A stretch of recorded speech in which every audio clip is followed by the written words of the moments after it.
Like, how are you spending your time now? So I spend the majority of my time. I'm the CEO of our foundation, but we really have a great team, and I think what makes my job easy is that the team that I have, I look good because my team is strong, and that a lot of the things I can't focus on, but I might give direction or talk about my vision, that they help bring that vision to reality, and I'm very appreciative of that, which allows me to be able to go and do my speaking or make appearances because of the other hat that I've worn for many years.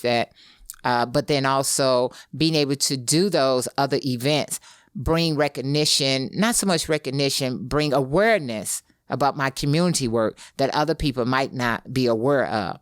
So having a director over the Winning in Life makes a huge difference in trying to push that forward. Having a COO to help run the operation of the foundation makes a big difference in allowing us to be able to service the families and the work that I believe that would outlive all of us, but having a strong foundation to do that. So for me, that I am a taskmaster driven, expectations are extremely high because I know no other way. There's no shortcut. One thing that I truly believe in, hard work and commitment. And I believe that when you work hard, and you might not see the results right away, but when those results start to come in, you're going to have a greater appreciation for it versus it just happened overnight. So the struggles and all the things that you go through and understanding people and why we all must pull together to make a difference. Yeah, I think this goes along with the mastery of you make it look easy when you're at that superstar athlete level, but it actually is a whole lot of time where you didn't know for sure you were going to get to that pinnacle stage. You just said, I know that the best step I can take is the one that gets me further along the path. Right. And with the understanding that consistency is very important to me in everything that I do, and that eventually you will have a breakthrough. But if you're a person that runs late all the time, then you're going to run late for that very important meeting because you have already programmed yourself to do that. And you're going to miss out on an opportunity that you didn't even know that opportunity existed. So, and it's the same way like with training, and you're coming late all the time. Then when the big meet come, then all of a sudden they telling you, oh, you missed your call time. I.e. happened to one of the guys at the Olympic Games in boxing.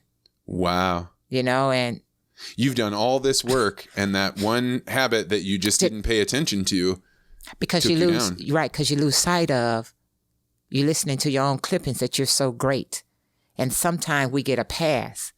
And earlier when we were talking about just patting people on the back saying, no, if you're not hard on that individual in crunch time, and then when they fall short, it's because you have given them a pass saying they did good. Oh, you did good. Now, when it's time to really show up, they fall apart.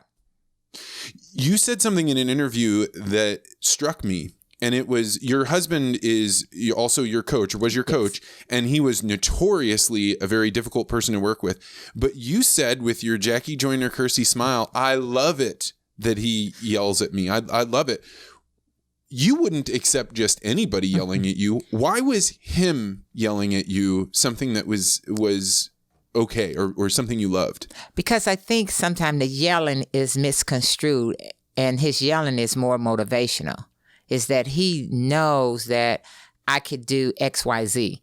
So it was just like I'm talking to my niece one time, and she's young. She only know Uncle Bobby as fuzzy loving, and they go, Auntie, why is he yelling at you? He's not yelling, really. He's telling me at the 600 meter mark, I need to be at this time. So he's calling out the times. He's telling me to move, when I have to move, because that's the only voice of all the thousands of people there I can tune in and I can hear his voice. Because I know what we have trained. And I know sometimes that I'm a little hard-headed, but I need that type of motivation. He found a way to give you signal through the noise, and for everybody else, it sounded like noise. Exactly. I have a similar experience. My mentor is a 99-year-old man that grew up as an orphan, and he's a brilliant man. And when everybody meets him, they love him. They're like, he's so sweet, he's so kind. But when it's just me and him, like, it's like relentless, you know, like it's and I wouldn't have it any other way. Right. But if somebody watched the two of us interacting, they would think, why do you do this? Like, why do you subject yourself to it? And I'm like, because there's no one else that will do this for me. And if I thought for 1 second that he did not have my best intention, then it would be different. Exactly. And that he's pulling the best out of you. And that's what others, they don't see, is that this is the way to pull the best out of me. Because I know you have much more to give. Because if I let you continue to go, then when you run up with someone of equal talent, then they're going to beat you.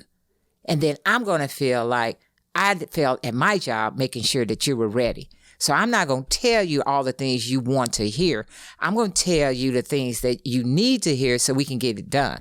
And that's how it is, because I'd rather you be crying with me than all of a sudden you fall short, then the whole public see you crying. Yeah. I mean, it's the concept of having a partner that's a worthy adversary. Yes. Because, I mean, most people that you would have encountered would not have been a worthy adversary to you.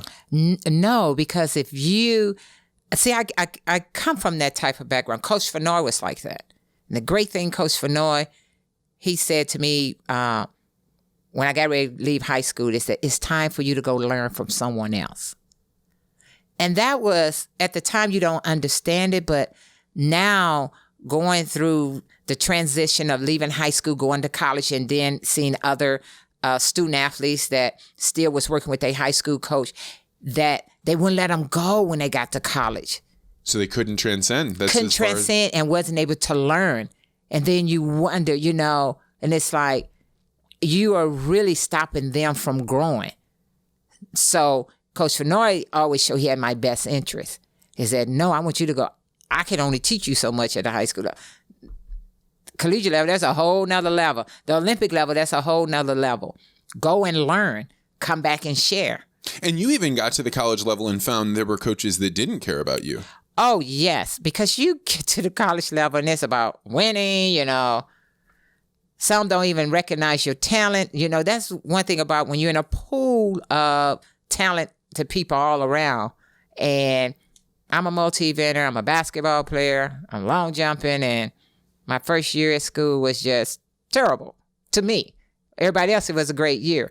But for me, I was unhappy, but you're far away. You're playing basketball. Far away, and diagnosed as an asthmatic, and lose my mom. All kind of things were happening, but I never lost sight of what that picture should look like. What that picture should look like? Yes. What do you mean? So I always had an image of how completed the picture would look. I always used, like pieces of the puzzle. And there were always empty spots that I was missing. So that taught me to journal, what are the things. Oh, I'm totally in on journaling, 100%. Yes. Yeah. Yes. So journaling, and then I started realizing what it is what I'm not doing. Not blaming everybody else. Jackie, what are you not doing? Reading through it, understanding like it was athletics or, just because I wasn't the best hurdler, because I didn't run hurdles in high school. I only ran them during the summer, and couldn't 5-step. I mean, I was 5-step. It was supposed to be 3 steps. When I mastered the 3 steps, like, oh, that's so easy. But it had to click. Yeah, you had to go through that long period where it was all pain. Yes. And then one day it comes together. Right. So this picture that you have, I've been talking lately about this concept of the Daemon. So it's Daemon. Mm-hmm. And it's something that philosophers from all the way back to Aristotle to Nietzsche say, I have a voice that's in my mind and only I can hear it, and I can't always hear it. Mm-hmm. It sounds really similar to that I have a picture. Yes. When you say I have a picture, I don't have one, but I have a voice that I hear. But do you think those are the same things? I do, because I see how my vision of, I saw the community center. You did? Yes. And that's so for people to have context, where that is like you hewed it out of the wilderness. Yes. There was nothing there. No. It was not obvious. Right. Wow. So, and like I saw myself standing on the podium, but you could see yourself, see these pictures, but what you can't lose sight of is the work that goes into it to bringing it to reality. So the Olympics is my team of people. The community center is a team of people.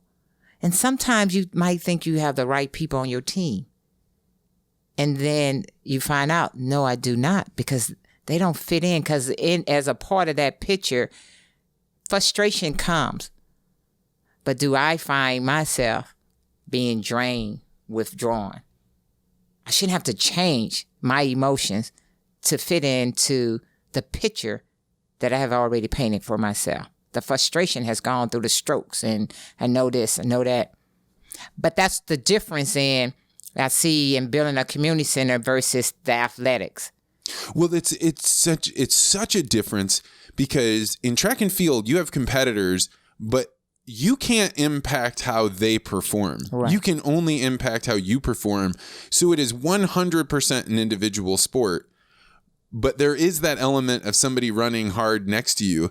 You get into a group setting and you still only can control your effort, but you're choosing other people to be around. Like, it's not as simple as I just go out there and run my race or jump my jumps. Right, but the philosophy doesn't change. I can only focus on the things that I can control and not worry about the things I can't.